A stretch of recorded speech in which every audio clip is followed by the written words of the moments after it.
लोकसभा निवडणुकीचं बिगुल वाजले. आपल्यासोबत आहेत शिरूर लोकसभा मतदारसंघातील महाविकास आघाडीचे उमेदवार खासदार डॉक्टर अमोल कोल्हे. खासदार साहेब, काय सांगाल? निवडणुकीचं बिगुल वाजले, तुम्ही कशा पद्धतीने निवडणुकीला सामोरं जातात? निवडणुकीचं बिगुल वाजलेलं आहे आणि देशाच्या लोकशाहीतला सर्वात मोठा उत्सव आहे. त्या पद्धतीनं जी काही गेल्या 5 वर्षात आदरणीय पवारसाहेबांच्या मार्गदर्शनाखाली कामं केलेली आहेत, ही कामं, पुढचं विजन, या सगळ्या गोष्टी घेऊन मायबाप मतदारांसमोर जातो आहे. मुळात ही निवडणूक कोणत्याही पदाची, कोणत्याही व्यक्तीची नाही, ही निवडणूक महाराष्ट्राच्या स्वाभिमानाची आहे आणि मायबाप जनतेकडून तसा उत्स्फूर्त प्रतिसाद आत्ता मिळताना दिसतो. खरं तर महायुतीला या ठिकाणी उमेदवार निश्चित करण्यामध्ये खूप विलंब झाला. असं असलं तरी महायुतीच्या वतीने माजी खासदार शिवाजीराव आढळराव पाटील यांची उमेदवारी निश्चित मानली जात आहे. मानली जात आहे आणि दिली गेली, याच्यामध्ये थोडासा फरक अजूनही आहे आणि त्यामुळे मला असं वाटतं की आधी उमेदवारी निश्चित होऊ द्या, त्यानंतर त्या उमेदवारावर बोलणं उचित ठरेल. पण तुमच्याकडून जी माहिती मिळाली त्या पद्धतीनं चौथ्यांदा त्यांचा चौथा पक्षप्रवेश आहे, त्याबद्दल माझ्या मनपूर्वक त्यांना शुभेच्छा आहे. आणि या पद्धतीनं उमेदवार आयात करून तो नाईलाजास्तव कार्यकर्त्यांवर थोपला जातो आहे, ही सुद्धा खदखद कार्यकर्त्यांच्याचकडून ही नक्की कानावर येते. खरं तर महायुतीमध्ये धुसफूस आहे. खुद्द बारामतीमध्ये 3 विधानसभा मतदारसंघ अजित पवार गटाच्या विरोधात आहे. एकीकडे हर्षवर्धन पाटील यांनी पण नाराजी व्यक्त केली आहे, तर दुसरीकडे माजी आमदार शिवतारे यांनी पण नाराजी व्यक्त केली आहे. तोच कुठं काहीसा प्रकार शिरूर लोकसभा मतदारसंघामध्ये पाहायला भेटतोय. खेडचे आमदार दिलीप मोहिते पाटील हे नाराज होते व त्यांची मनधरणी करण्यासाठी अजित पवार काल स्वतः त्यांच्या घरी खेडमध्ये आले होते.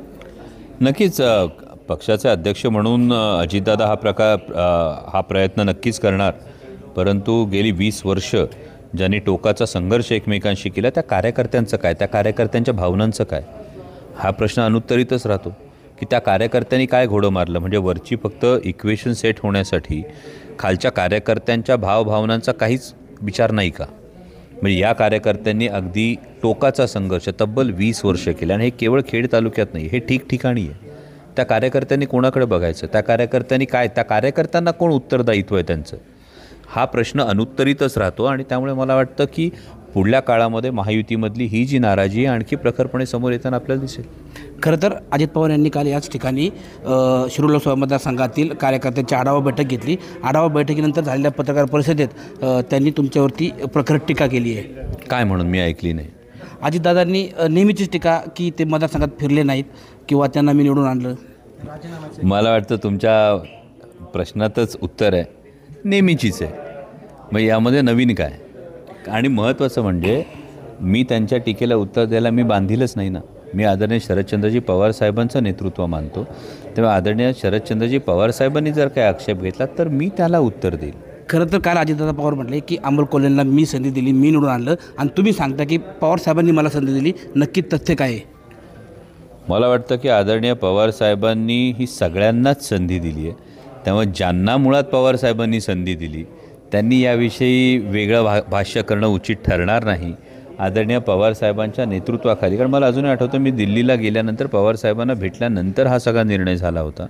आणि त्यामुळे भूतकाळात जाण्यापेक्षा मला जास्त महत्त्वाचं हे वाटतं की आदरणीय दादांनी त्यावेळी 100% प्रयत्न केले होते. आणि याचं कारण हे होतं, मी राष्ट्रवादी काँग्रेस पक्षाचा उमेदवार होतो, आज मी जिथे होतो तिथेच आहे. भूमिका कोणी बदलली हे सर्वसामान्यांना ठाऊक आहे आणि त्यामुळे त्यावर अधिक भाष्य करणं उचित नाही. खरं तर तुम्ही पण मान्य करताय की मागच्या निवडणुकीमध्ये अजित पवार असतील किंवा वळसे पाटील असतील यांनी तुम्हाला निवडून आणण्यासाठी प्रयत्न केले, मात्र यावेळेस अजित पवार आणि वळसे पाटील तुमच्यासोबत नाही आहेत, तर यावेळची तुमची निवडणुकीची रणनीती कशी असेल? मला वाटतं रणनीती ही गोष्ट सांगायची नसते, ती इम्प्लिमेंट करून दाखवायची असते. ज्याला आपण एक चांगली गोष्ट अशी म्हणतो की गेल्या निवडणुकीच्या वेळी मला अनेकांनी विचारलं होतं की एकच आमदार केवळ तुमच्या बाजूने, बाकी 5 आमदार विरोधातले आहेत, निवडणूक कशी होणार? त्यानंतर जोपर्यंत पक्षामध्ये फूट पडली नव्हती तोपर्यंत 5-1 अशी परिस्थिती होती, पण आता पुन्हा एकच आमदार शिरूर हवेलीचे माझ्या बाजूने आहेत, 5 आमदार विरोधात आहेत आणि पुन्हा लोक मला विचारतात तुमची रणनीती काय असणार? 100% सांगतो, निवडून तर येणारच, मायबाप जनता निर्णय घेणार आणि त्यानंतर 1-5 आहे त्याचा पुन्हा 5-1 करणार. निश्चितच देशामध्ये लोकसभेच्या निवडणुकीचे एकीकडे वारं वाहते, मात्र आजच दिल्लीचे मुख्यमंत्री अरविंद केजरीवाल यांना अटक झाली आहे. हे पुन्हा एकदा 2 गोष्टींवर अधोरेखित करणारी बाब आहे. एक म्हणजे भारतीय जनता पक्षाला जे काय अबकी बार 400 पार वाटत होतं त्यात कुठेही तथ्य नाही आणि भारतीय जनता पक्षाचा विश्वास डळमळीत झालेला आहे. कारण दिल्ली आणि दिल्लीच्या आसपासच्या राज्यांमध्येच भारतीय जनता पक्षाची पिछेहाट होताना दिसते. त्यामुळे अशा पद्धतीनं अरविंद केजरीवालांना टार्गेट करण्याचा हा एक प्रयत्न आहे. दुसरी महत्त्वाची गोष्ट म्हणजे सेंट्रल एजन्सीची जी एक संदिग्ध भूमिकेची चर्चा ही जनमानसामध्ये होते, याच्यावर या कारवाईनं पुन्हा एकदा शिक्कामोर्तब केले आहे. निश्चितच शिरूर लोकसभेमध्ये माझ्यासोबत कोण नेते आहेत हे महत्त्वाचं नसून शिरूर लोकसभेतील जनता माझ्यासोबत आहे आणि मी निवडूनच येणार असा विश्वास या ठिकाणी खासदार डॉक्टर अमोल कोल्हे यांनी व्यक्त केला आहे. टाइम्स नाऊ मराठीसाठी सचिन तोडकर, राजगुरुनगर, पुणे.